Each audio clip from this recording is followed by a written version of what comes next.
Welcome to the Holyland Dispatch podcast.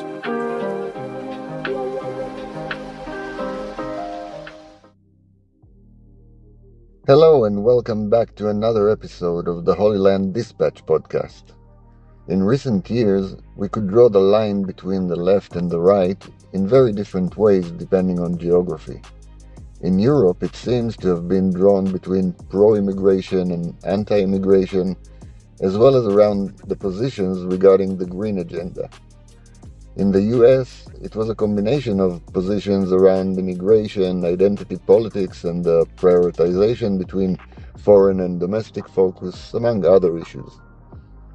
Historically, in Israel, those lines are drawn between the people who support the two states delusion and those who object it.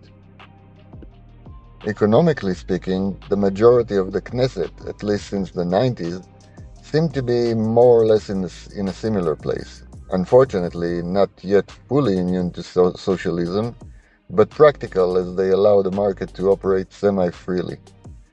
I spent some time thinking about this divide in recent years, and more so in recent weeks, as talks of elections are back in the news. If I was a betting man, I'd lean towards the assumption that the elections will take place close to their scheduled time, in the final third of 2026. There are no indications that we're in a rush to go into an election cycle with some critical work left to be done and a fairly stable majority for the government. It's true that the cycle started unofficially, which is evidence in the way the public debate is conducted, both by the media as well as the politicians.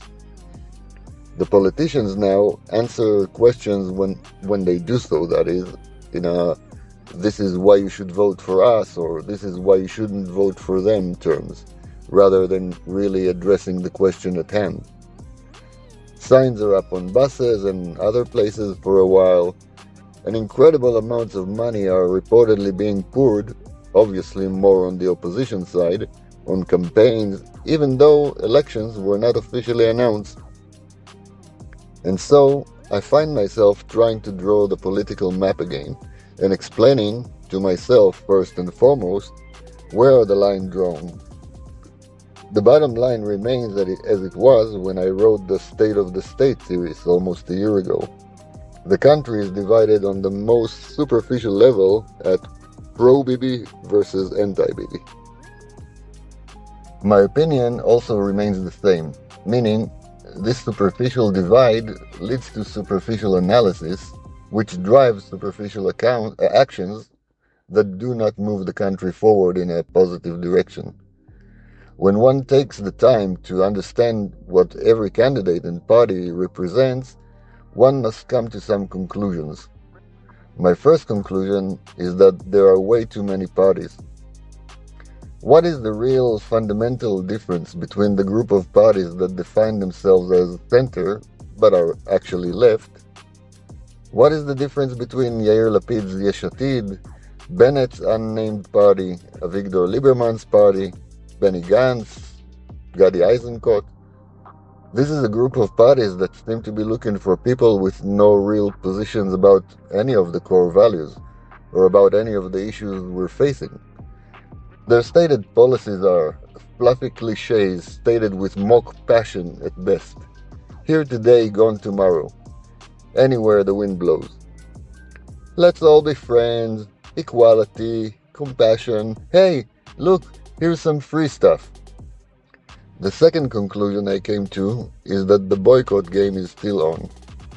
The self-proclaimed centrists, who are actually leftists, continue to boycott Netanyahu. It's true that Benny Gantz is presenting a new stance that includes the possibility of sitting in the same coalition with Netanyahu, but he is declaring, he and his two projected mandates that is, that Gvir and Smotrich are out of the question. So, from his perspective, one boycott ends and a new one begins. Why? Well, we're going to look at this as part of what this episode will try to answer. But first, let's get back to the original question. What separates left from right in Israeli politics? Well, it's not the economy, not really. It's no longer the two-states delusion with the exception of the extreme left. After October 7th, more and more people finally realized that our peace partners are not interested in two states, but only one, for themselves, instead of ours. We don't have the luxury here in Israel to have elections centered around green energy, though Israel produces quite a bit of it, or abortion rights. There are a couple of topics that are being manipulated by the opposition, like the draft of the ultra-Orthodox to the army, or the stubborn insistence on an investigative committee for the October 7th disaster appointed only by the President of the Supreme Court. Those are not fundamental ideological lines, though. Those are policies or agendas or interests. Had the opposition seen better subjects to latch on, the discussion would be around those other subjects. I came to the conclusion, partly by myself and partly by listening to some great analysis from interesting people, that the line is now drawn between two fundamental, monumental, if you will, positions. It took only 78 years, but we're here. We're at the point where we have two camps, the Zionists and the post-Zionists. Now, I use the term post-Zionist very graciously, because some of the people inhabiting this sphere are way worse. On the center-right and onwards, there is a number of parties that have different positions on n number of topics, but fundamentally agree on two major things. One, Israel is a Jewish democratic state and should remain so. And two, Zionism is not a term of the past and will forever remain relevant as a guiding principle. As we know, there's an attempt, especially by anti-Semites, to separate Zionism from Judaism. Those terms are tightly related and inseparable, as the whole purpose of Zionism is to protect and ensure the continuity of the Jewish nation. We're talking about Likud, Netanyahu's party, the bloc represented by Itamar Ben-Gvir and Bezalel Smotrich, and to some extent Shas, led by Aryeh Deri. Other Orthodox parties, such as Yahadut HaTorah, agree on the first point, but Zionism is not central in their beliefs. This represents the right wing, as the Orthodox parties will find it difficult to align with the leftist bloc for reasons that will become very apparent shortly. Again, the center-left and thereafter claim that they respect the Jewish tradition, and they absolutely insist that they are staunch Zionists. Yair Golan, for example, claims he's a bigger Zionist than Ben-Gvir. However, I'd like to take a few minutes to review how these statements translate or not into actions and policies. In the 2 years that preceded the October 7th attack by Hamas, we witnessed a curious occurrence in Tel Aviv. You know, the Bastille of democracy in Israel, as they love to portray it.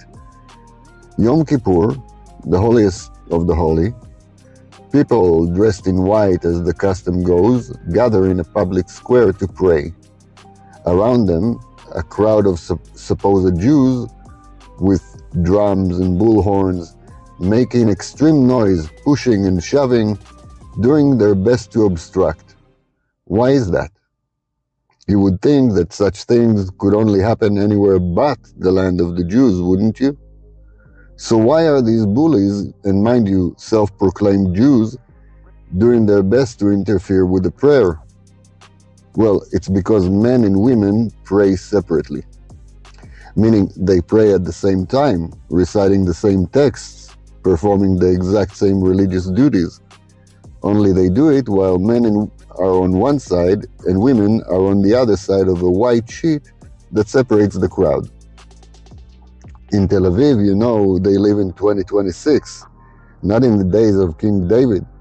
They are progressives, liberals. They can't stand aside as the patriarchy oppresses women. Right. Let us talk about another occurrence. There were a few cases where a female singer was brought to sing to soldiers on a social event or during some R&R. Some, not all mind you, religious soldiers left the premises for the duration of that performance. They did not shout, they didn't raise any signs or make a fuss. They left. For days following these occurrences, the media was busy with the shaming of said singer. How dare they leave? Just because some old dude in the Bible said that men should not be listening to female singing? That means that soldiers are allowed to insult her by leaving quietly? More recently, our new head of Shin Bet, David Zini, who is a kippah-wearing, God-fearing individual, raised hell in our leftist media circles. And the politicians from our loony leftist wing joined the choir in condemning his despicable behavior. See, most religious Jews will not make physical contact with any woman who are not their wife or daughter. In many cases, less religious or secular women will reach out to shake a hand or even offer a hug, and that may result in an awkward moment, when the religious man who is on the other side of this social interaction would shy away or try to politely reject the physical gesture. David Zini was appointed as the head of an organization made of men and women. Having thought about this ahead of time, the head of Shin Bet made an announcement via an email that leaked to the press, of course, that due to his religious beliefs, he would respectfully decline handshakes, etc. What a heartless, inhumane, old-fashioned misogynist. These are but a small fraction of things that happened and still do in the land of the Jews. Why did those bullies in Tel Aviv do it? Why were they disrupting a prayer on Yom Kippur? Why did the media spend hours denouncing soldiers who left the concert without protest? Why are the media and the leftist politicians crucifying David Zini for respectfully declining physical contact with women he is not married to? These thugs in Tel Aviv, they never interfered with Muslims praying in public. Every day and every Friday, and especially during Ramadan, you can see them in the park praying, worshipping freely. Why are they allowed to do so with no demonstration? They also pray separately, so why can't Jews?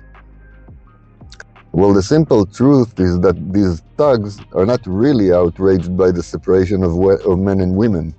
They are outraged by the public display of Judaism. Why did the media and the leftist politicians raise such a stink about soldiers leaving a concert, or about the head of Shin Bet avoiding female handshakes?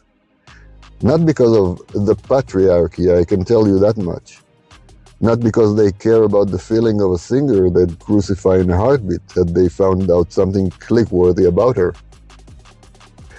They cannot stomach people who follow religious tenets, even when these people are doing so while making every possible effort to be respectful.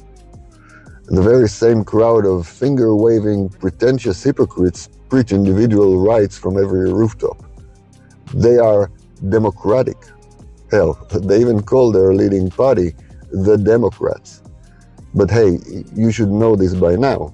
Democracy is only good when it works in their favor, and never when it grants people like David Zini any rights. Why is it offensive when a person who believes in all his heart that avoiding physical contact with women is his own way of respecting the most important woman of his life, his wife, declines to touch other women? You don't share his view? Fine, but he does. Why are his rights thrown aside with such ease?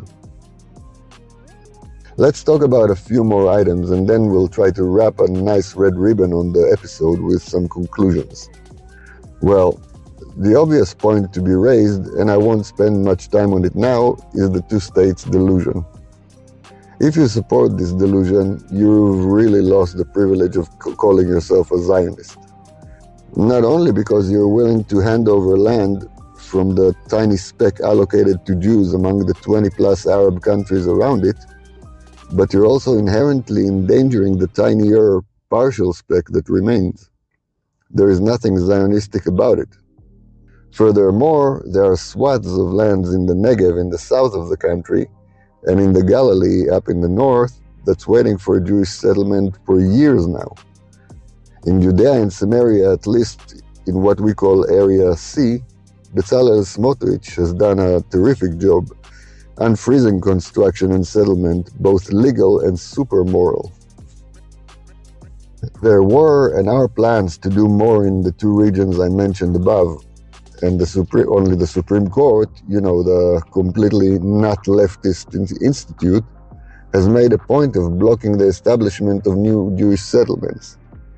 In essence, it declared the end of Zionism. Arab settlements, by the way, do not face the same decision, and indeed they grow. Don't get me wrong, they have rights and I'm not here to take any of them away. I'm here asking, why can't Jews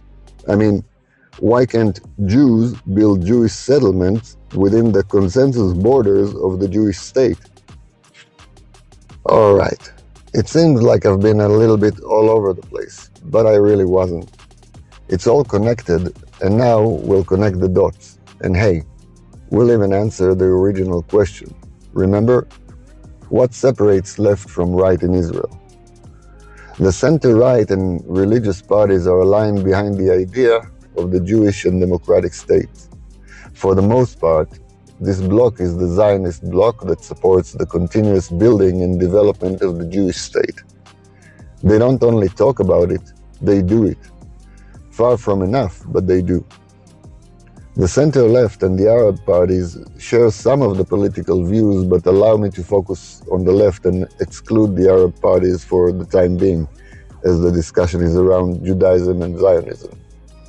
The Arab parties are on the left, pretty much for similar reasons as any leftist party in the West.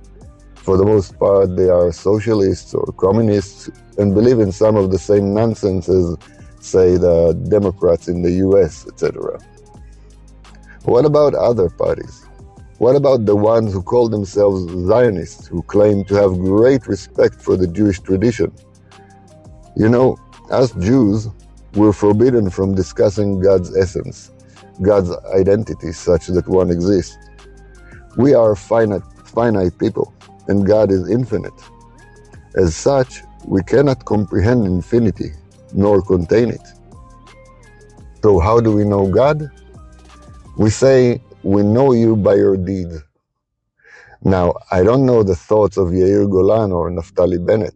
I don't have a psychic link with Yair Lapid or Avigdor Liberman.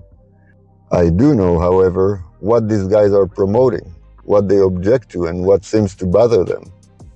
Based on this, I can conclude that they represent the portion of the population who want one thing. The thing is what separates left from right in Israel at this time and has been for a while. The left in Israel wants one thing: to be like all nations. They are tired. They no longer have the fortitude to be slightly different. They are tired of not being invited to every party. Why, oh why do we have to be Jews? That is the underlying sentiment.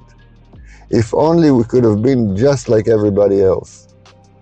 And what is that exactly? Are Croats the same as Irish? Are the Irish the same as Canadians? I'm not talking about better, I'm talking about different. Allow me to quote a part of Israel's Declaration of Independence. Eretz Israel was the birthplace of the Jewish people. Here, their spiritual, religious, and political identity was shaped. Here they first attained to statehood, created cultural values of national and universal significance, and gave to the world the eternal book of books.